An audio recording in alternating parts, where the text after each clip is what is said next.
In order to add pages to your site, you're going to click on the Pages tab in the right-hand side.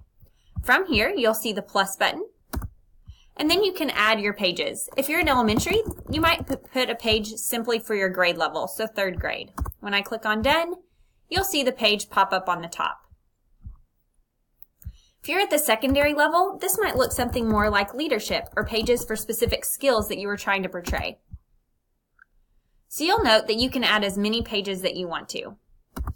You might even want to add some sub-pages. So if I'm in Gates, maybe I have a Gates page.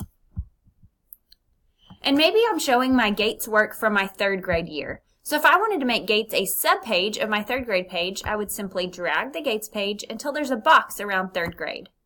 You'll see now that I have a sub-page under 3rd grade. If you want these to be in a different order, you can simply drag the leadership page underneath. It's really nice that this is drag and drop. If you're currently working on a page but you don't necessarily want others to see that page yet, maybe it's under construction, you can hide that page from navigation and you'll still be able to work on it, but others will not be able to see that page. If you decide you don't want a certain page, you can always delete the page as well.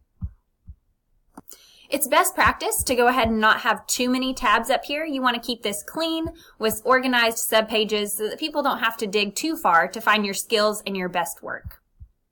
While the default is that the pages show on top navigation, if you click on the settings bar, you could also have the pages under side navigation as well. Not sure which pages to include or what to include in your pages? Check out the Get Inspired tab of the ePortfolio website for good examples and some ideas.